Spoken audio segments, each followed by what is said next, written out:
This holiday season, there is one gift that everyone on your list will truly cherish: Cozy Earth. Imagine slipping into the softest, coolest sheets and pajamas, wrapping yourself in pure luxury after a long day. And if you're going through a divorce, new sheets are non-negotiable. It's all about creating a sanctuary where you can truly unwind. Cozy Earth does just that. I own the Cozy Earth bamboo sheet set. They are the coziest, the softest. They're made from viscose from bamboo, making them not only ultra soft, but breathable too. They keep you cool and comfortable all night, so you'll sleep several degrees cooler, turning every night into a silent night. So this Christmas, give the gift of luxury to another or just to yourself. Visit cozyearth.com/DSG and use my exclusive code DSG for a generous 40% off. Trust me, these sheets and pajamas will change your life. And hey, if you get a post-purchase survey, say that you heard about Cozy Earth from this podcast. Welcome to the Divorce Survival Guide podcast, where we have open and honest conversations about co-parenting, separation, divorce, and the hardest question of all, should you stay or should you go? I'm Kate Anthony, your divorce survival guide, and I'm here to help you navigate some of the roughest waters you've ever swum in and answer some of your toughest questions. I've been to hell and back, and now it's my mission in life to help you get to the other side of this process with your sanity and your heart intact.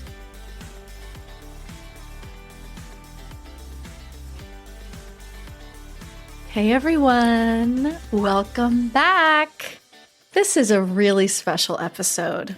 I can't believe that we are here. We have reached episode 300, and we have done it on Thanksgiving. How did that happen? I feel like the stars aligned, and I am so overwhelmed with so much gratitude. I am grateful that you have gone on this journey with me. I am so grateful for you, all of you, my incredible listeners.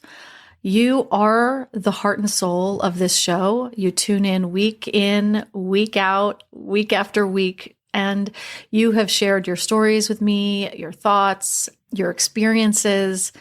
Every time I get on the phone with a client, almost all of my clients come to me after having listened to the podcast. And every time I get on the phone with a new client, one of the first things they will say is how much the podcast has meant to them, how they could not have gone through this journey without it. You know, that's all I need to hear to be able to continue to do what I do. This is an incredibly difficult journey for all of you. And that you tune in to my podcast to help you through it is, I'm so grateful. I'm so grateful. Truly brings tears to my eyes. I'm so grateful.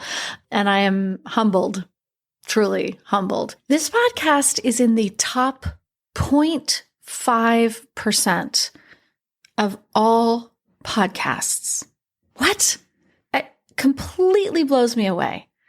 Of all the podcasts in the world, we are in the top 5%, and that's because of you. Truly, it's about the fact that you want to do the work.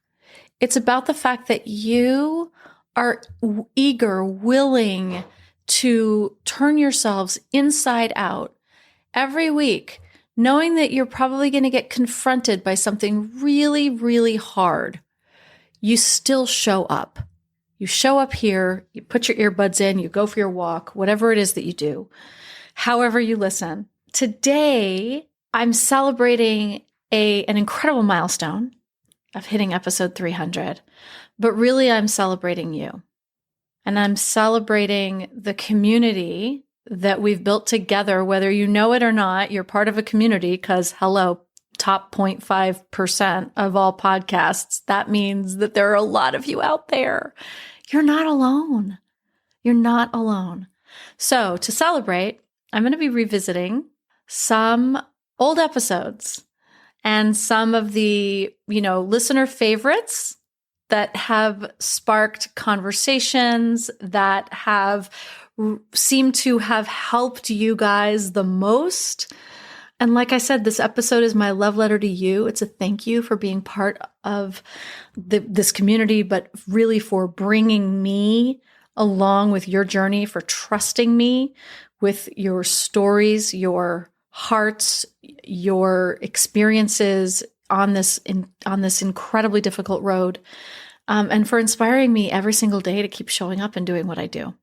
Truly, from the bottom of my heart to yours, happy Thanksgiving and welcome to episode 300.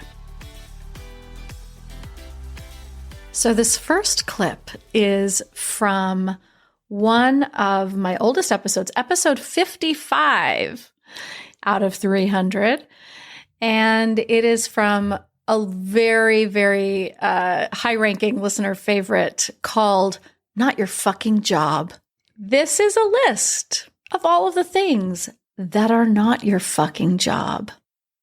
It's not your job to leave him reminder notes of all of the things that need to get done if you're going away for a girls' weekend or or a trip or a work trip or whatever it is, right?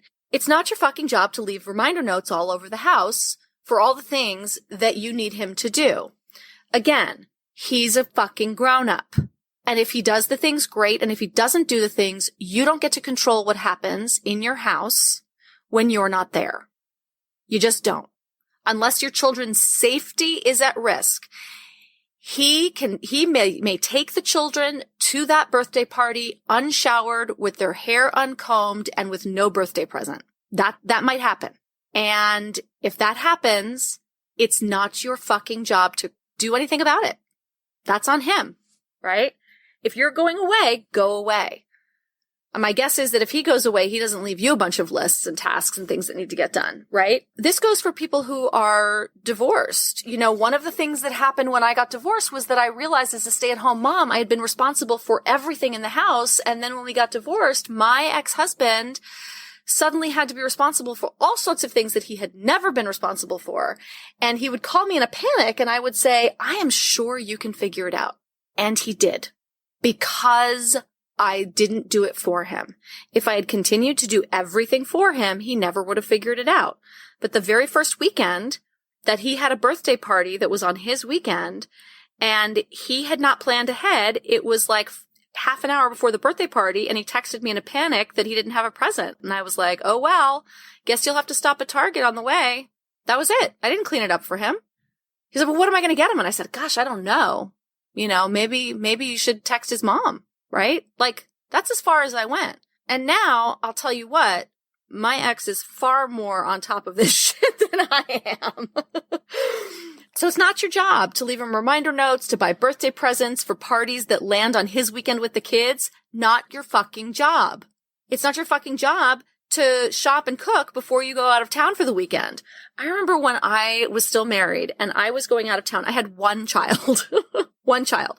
And I was going out of town for the weekend, and I was going to a conference or something, and I was with my friend Greg in the playground, and Greg had 3 children, two twin toddlers and like an infant at the time. And I said, oh my God, I have so much to do before I go. I'm going to have to shop and cook and before I go. And he turned to me and he said, I've always been of the mind that you shouldn't have any more children than you're able to handle and take care of on your own. I was like, oh shit. And he was right. He was right. So it's not your job to prepare everything and set everything up, before you go out of town, if you're still married. This next clip is from the same episode, and it's a really tough one because I hear so many women's stories, so many women talking about, but he has so much trauma, and so many of you have given your partners so much leeway over the years. You have given him so much grace. You have given so much, you've so much slack on that rope because of your partner's trauma, because of, right? They're only an addict because of what happened to them as a child and all of those things, right? And we tend to put their trauma and their difficulties so much, we elevate them so much higher than our own experiences and our own trauma. And it's like, he only hurts me because he was hurt as a child, but now you're hurt, right? So from the same episode, number 55, Not Your Fucking Job, here's another clip all about that. It's not your job to get someone sober or to get them to quit drinking or to get them to otherwise deal with any of their addictions. It is not your job to heal someone else's addiction. It will not work. It's not your job to heal their anxiety. Here's a tough one. It's not your fucking job to tell him you love him enough that he finally believes it. If he has an unfillable hole, if he has a hole, as someone said, I think recently, whether it was on Instagram or on my Facebook, something about a bucket with a hole in the bottom of it, those unfillable buckets. If he has an unfillable bucket that is from his deep childhood wound of not having been loved as a child, you will never pour enough love into that bucket to fill it, ever. Because he has to do the work to seal that hole and fill the hole first before you'll ever be able to fill that bucket. And this is the last clip from episode 55, Not Your Fucking Job, in which I get a little ragey and you can feel my feminist fire burning real fucking hot. So it's not your job to lose weight to meet somebody else's impossible standards. It's not your job to dye your hair, get a boob job, cut your hair, lose weight, gain weight, exercise, unless you fucking want to. It's not your fucking job to do any of those things in order to be enough or feel attractive enough for another person. It's not your fucking job to smile. It's not your fucking job to be nice all the time. It's not your fucking job to be his mother, to keep his schedule, to clean up his mess, to remind him to attend parent-teacher conferences. If you are divorced, you need to get one email address that is like schoolshit@gmail.com or whatever, aidenschool@gmail.com that both of you have access to, that goes to both of your email accounts, and that all of the school stuff goes to. This way,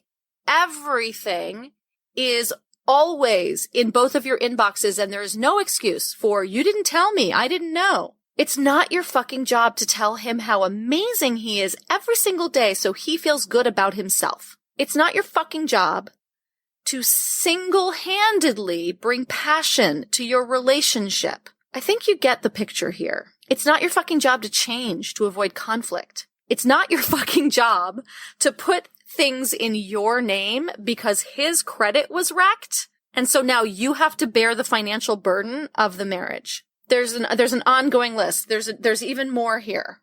There's so much, right? But here's the deal. If you want to be in an equal partnership with another human being, you have to this is your fucking job. Here is your fucking job. It is your fucking job to set the standard for what equal partnership means and not step outside of it. Our next set of clips is from episode 156, Divorcing Your Narcissist. You Can't Make This Shit Up, with Tracy Malone. Tracy's book of the same title, Divorcing Your Narcissist, You Can't Make This Shit Up, is a must read. Seriously, run, don't walk to your Amazon cart or wherever you buy books and make sure you have this book on hand. So the first clip that I'm going to play you is about what happens when they try to get you back, when they suddenly realize that you're serious. And then they come in with what Tracy identifies as the Trojan horse to try and win you back. I call it the Trojan horse in the book. Yes. Is that nice comes out and they promise to go to counseling. They promise to do everything you've always wanted them to do. But really what it is doing, it is just sort of another ploy for them to now go, okay, they're on to me. I'm going to hide the assets better. Now that gets ramped up while you're sitting here going, oh, they're going to take care of me financially. I'll be okay. And you put your trust back into them. And while you're sitting there trusting, they sit there and hide assets and like really blow away the case. And continue the abuse, right? Once they get you settled back in, then they think they've won, they've changed your mind. And then after a certain period of time, they just start back.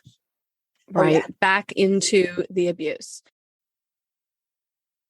In this next clip, Tracy talks about really the importance of, first of all, knowing the law so that you are not going to be manipulated by someone who's saying you're going to lose the house, lose the kids, get no money, blah, blah, blah. Really understanding the law. And then also the importance of planning as far in advance as possible. So let's take a listen. I think if we understand what our rights are, because narcissists lie. Again, right. You'll never have anything. You'll never get them. This sort of like gaslighting really does control the victim, especially if they were a stay-at-home parent. They can easily be taught you have no rights, you'll get nothing. And so therefore we sort of stop and stumble upon putting more details in there because we don't feel we're entitled to make those requests, right? We have to know what the law is and protect ourselves from every single thing from, I mean, it might sound stupid, but what age are our kids going to get a phone? Who's going to pay for their driving lessons? Who's going to pay for the insurance? Most people don't even think that far ahead. They might go all the way to college, but they're not going to think about the events that happen. And, often it's the non-narc parent that's making the schedule for the kids and deciding what camps to go to. That's right. But you've got to plan all that out. And if you don't do it now, you will be back in court doing it later. And in this last clip from episode 156 with Tracy Malone, we talk about radical acceptance and what that really means and why it is so incredibly important. And I think the hardest thing for people to do is to learn to let go of the things you cannot change. This is radical acceptance, right? This is, I cannot change that they will always do this until my kids are 18. I cannot change that. And yet that radical acceptance of that is sort of like, we want to fix it, but we can't. So letting go that they will continue to be a pain in the butt until they're not in our life any longer is part of it. It's not condoning it. It's not saying it's okay. It's not holding on to the injustice of it all, because that injustice eats at your soul. That's that right. Injustice, that anger, that hurt, that like, how could they, is what blows it out of the water for years and years and years unless you get help and learn to let go of that.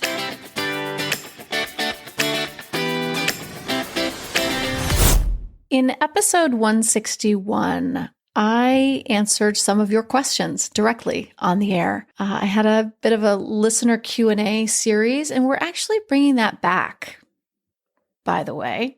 So if you have questions that you want me to answer on the air, anonymously, of course, submit them on kateanthony.com/questions. And I will be doing some Q&A episodes later in, I think this year and early next. So yeah, kateanthony.com/questions. But in episode 161, I answered a few of your questions. And this one was really about this really difficult line between sort of not wanting to tell your kids the quote truth, but also not wanting to lie to them and gaslight them. So what is that line? How do you acknowledge a really difficult truth about a co-parent without being accused of alienation, all of the things? Really important question. And it's something that I think we all struggle with at some point or another. So let's take a listen to what I had to say about that on episode 161. It's not throwing them under the bus to just acknowledge the truth, because we can't gaslight our kids.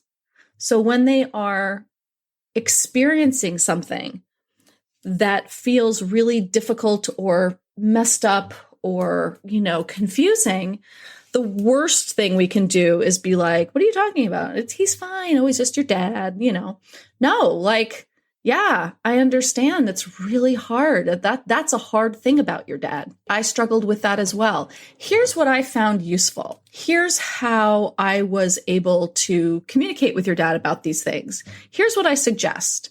And at the end of the day, they are, again, an adult and about to be adult. And they are going to be able to choose their relationship with their father.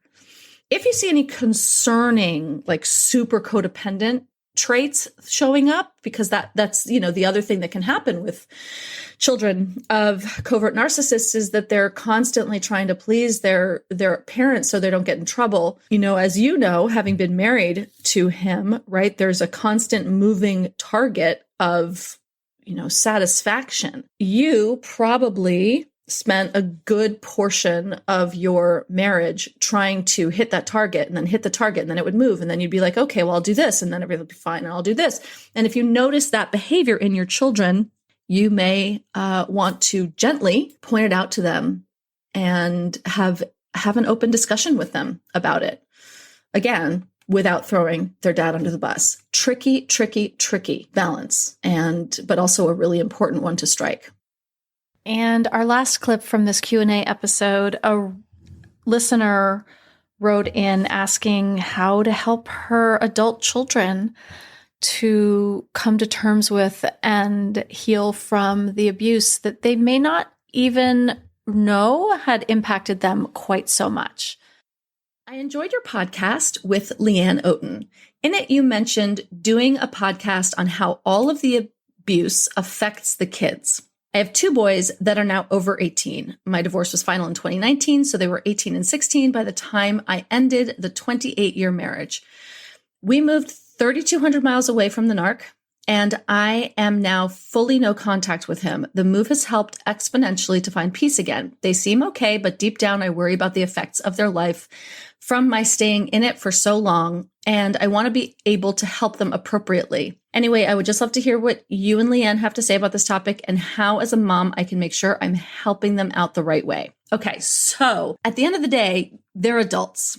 The best thing you can do is make sure they're in therapy, help them to be in therapy. Look, I think that I think parents should always pay for their children's therapy. I mean, for fuck's sake. Really?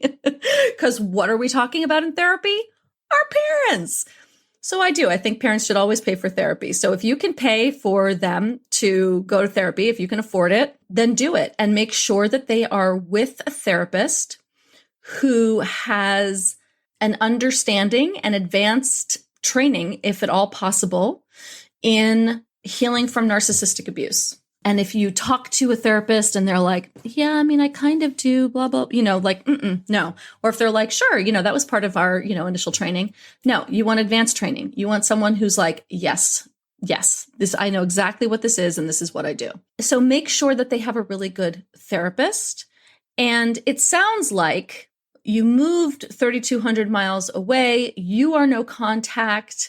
It sounds to me like there's no pussyfooting around what happened. My assumption is, I don't know if your kids moved with you or if they are still in contact with their other parent, that, if they are, like, if they're also no contact and all of that, like, this can be a really frank conversation. And I think you can say to them, listen, your whole life was steeped in this. I was steeped in it for 28 years. And I have a lot of years on before and after. But this was the air you breathed for, 16 and 18 years of your lives. As an adult, as your mom, I want you to know that I feel very strongly that there's a lot of damage that is probably done by this. And I know you say you're okay, but I do worry about the effects of me having stayed in this relationship for so long. So I want you to know that I am here to help you to talk about it. And I also very much think that being in therapy would be the most important thing for your healing, because I don't want you to repeat these patterns. I don't want you. And then talk to them about the fact that repeating these patterns is an unconscious thing. This is not conscious, right? We do this stuff unconsciously. That therapy can help rewire that unconscious narrative, the neural connections that have us choose, similar to our upbringing and our parents and the wounding that we experience as children. So be really honest about it. Talk to them about it. Again, I think just being really open with your kids about it. Just be really open with them. Okay, mamas, let's talk about something surprisingly hard: teaching your kids how sports work. You try to explain downs in football, and suddenly it feels like you're unraveling the Da Vinci Code, right? Or maybe you don't understand them, and you can't figure out how to explain it either. Well, good news. Future Fans Sports has cracked it for us. They have created a super fun and easy way for kids as young as 4 to learn sports, and it is honestly genius. So here's how it works. Future Fans sends you a sports-specific activity box guided by a storybook adventure. Instead of trying to explain complex rules, the box is packed with games and activities that teach sports concepts without your kids even realizing that they're learning. For example, instead of wrestling with what a down means in football, your kid plays a beanbag toss game that uses 4 tries and 6 points. Later, the storybook brings it all together. So suddenly, football totally makes sense, and you're both fans for life. It is the perfect way to bond, have fun, and help your kid build a love for sports. Right now, football and soccer boxes are available, with more on the way. So head on over to futurefans.com, use the code DSG for 15% off. That's futurefans.com.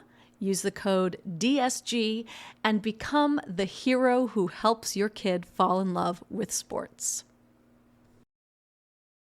It's the holiday season, and if you're anything like me, you're on the hunt for the perfect gifts and a few treats for yourself, of course. Jenny Kane is my go-to for all things festive, cozy, and effortlessly chic. Whether it's cashmere knits, luxurious outerwear, or beautiful home decor, Jenny Kane has it all. From their iconic cashmere fisherman and cocoon sweaters to the brand new cashmere Jackie sweater, every piece is pure luxury. I personally own their everyday sweater, and it is so beautiful and soft. Talk about effortlessly chic. And if you're eyeing a coat, the Theodore and Après coats are winter must-haves. Plus, their holiday guide just dropped, making gift-giving a total breeze with options for everyone from splurge-worthy decor to favorite finds under $250. Gift yourself and your loved ones the best gift of all, Jenny Kane.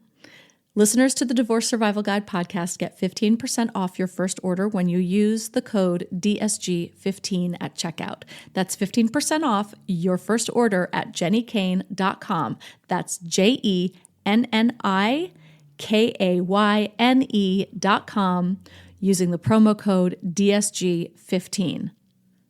Let getting dressed be one less thing to worry about.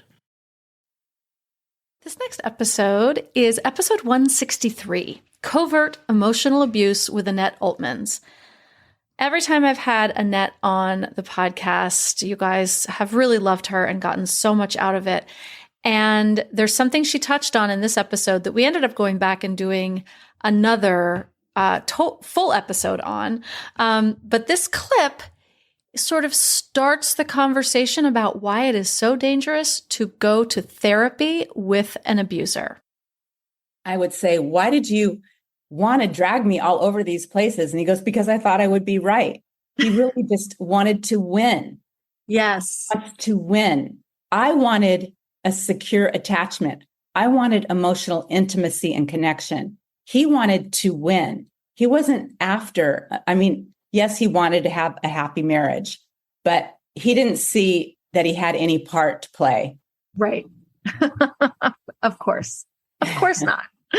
So once they're in there, what are some of the tactics that they use during sort of sabotage? Yeah, right. They'll use anything and everything, just like covert emotional abuse. They'll use it on the therapist. So let's say that the therapist notices that they're blame shifting a lot and they call out blame shifting. The abuser might stop blame shifting, but they'll shift over to some other behavior. They will be defensive.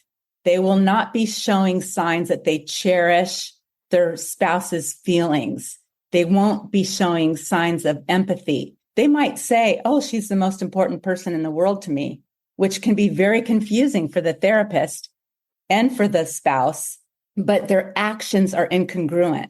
Yeah. And if you need to apologize for something, the affect won't line up with the words. You'll see that it will be that reptilian, cold, aloof apology. It won't be one that's really trying to be convincing and sincere, where they take ownership, where they're willing to follow through with reparations. Let's say they slandered their spouse, the victim spouse. They should then have to not only sincerely apologize, but reach out and correct their behavior, which takes a lot of humility. Right. But an abuser, humility is humiliation. And so there's a lot of defensiveness. I think it's really interesting, right, that we were talking about that their number one goal in therapy, right? If you say, like, what are your goals? And of course, the abuser will say, like, well, to, stop having these problems, or to be more, to have a happy marriage, or stop arguing, stop fighting. But really their goal is to win. That's right. And later on in the episode, Annette and I talk a little bit more about exiting the therapeutic relationship with your abuser and the importance of knowing your truth and how hard that can be in this process and how vital it is. Let's hear what she has to say. So it's hard to leave therapy, but I say, try your very best to recognize that you are your own person. You are an adult. You know your truth. And try to tune out the noise that other people are making. And don't take that on. Don't allow that to define you, because that is you losing your own identity. You're giving it over to people who are not knowledgeable and who I realize you may have felt that you had a secure attachment with them. They were your good family members or good friends or part of your social circle. But you have to be strong enough to be able to tune out that incorrect noise and stay to your truth and know that you're pursuing what's healthy and right, and that you will never attain that in a dysfunctional therapeutic relationship with your narcissist.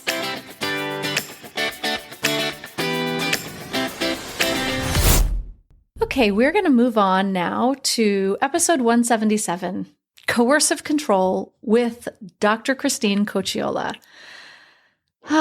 So Dr. Cocciola is a coercive control advocate, educator, researcher, and survivor. And she is also my very dear friend. And in this episode, we explain what it is to be in a coercively controlling relationship. In this clip, we get into a little bit of a controversial topic, which is the conversation around who was the domestic abuser? Was it Johnny Depp or Amber Heard? And all domestic violence advocates and experts that I know have the same response. Here's Christine's. Coercive controllers, when they begin to lose control, the number one thing that they seek is revenge.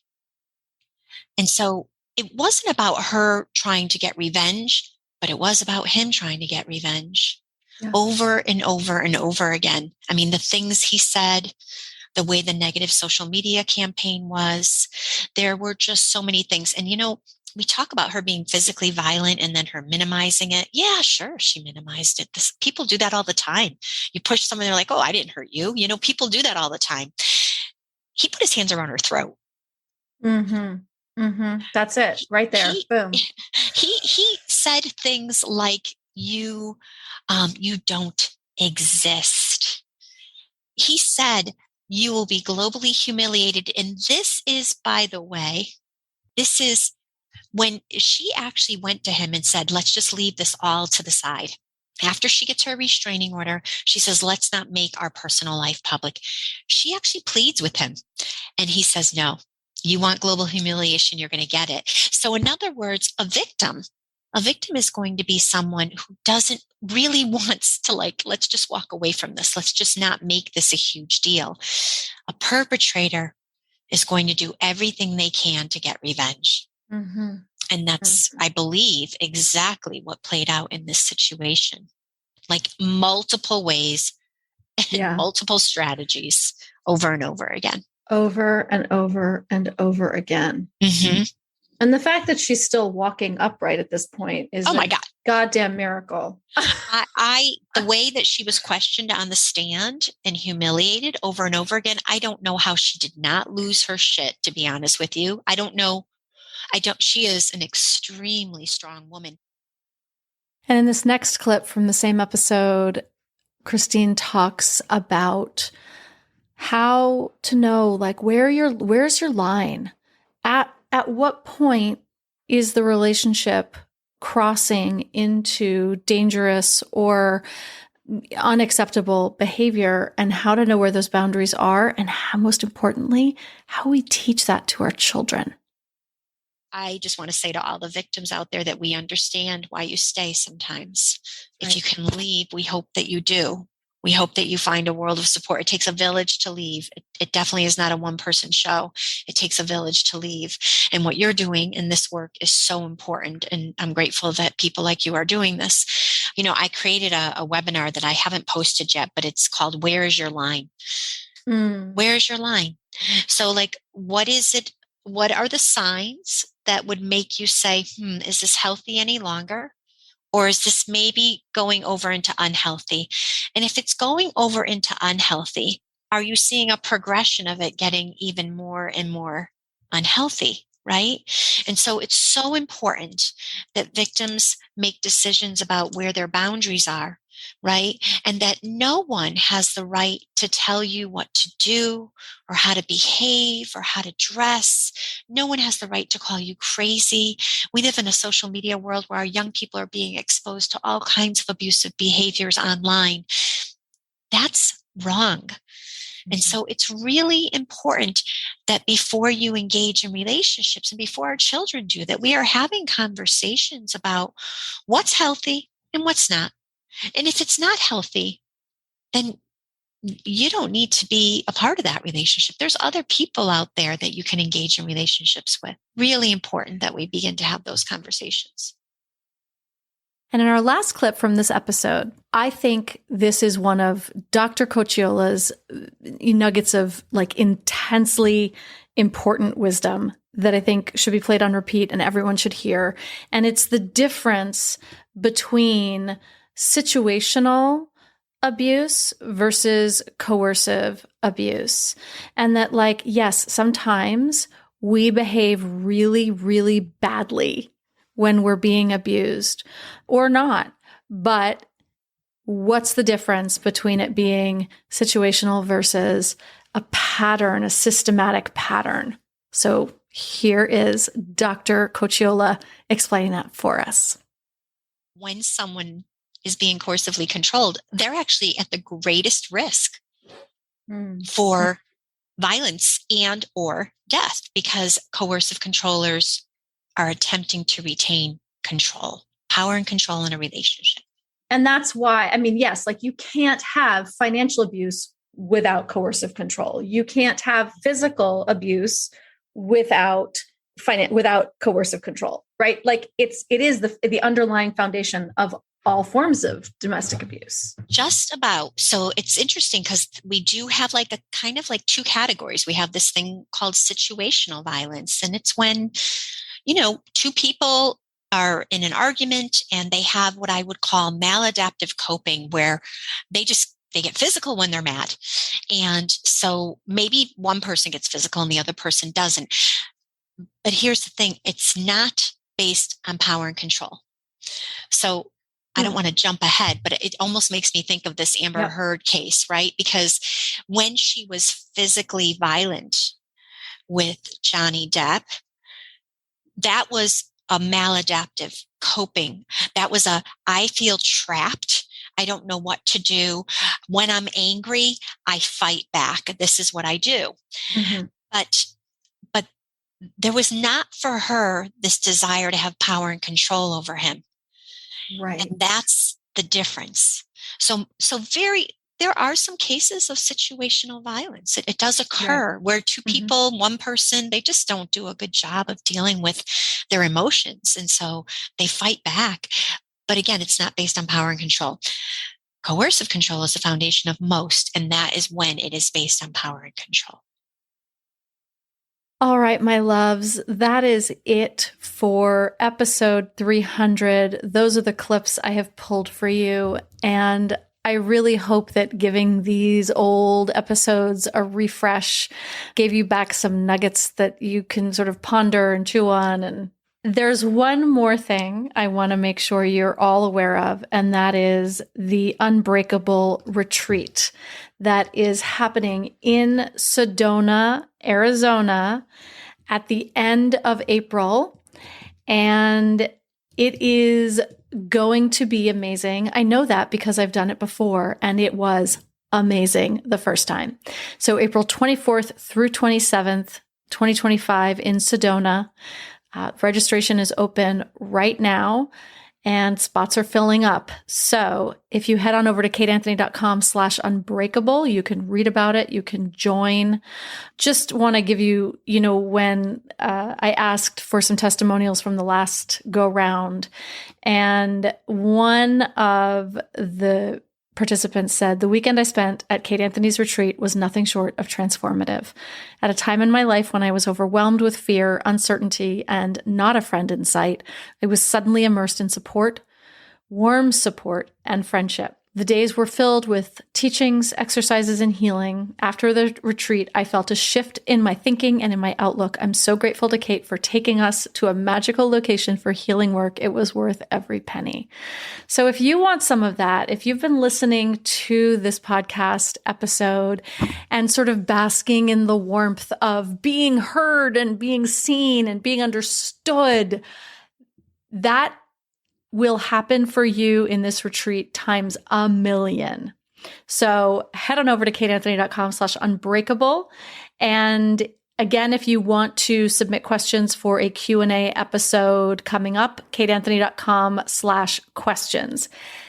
I love and adore you all so much. I wish you the most magical Thanksgiving.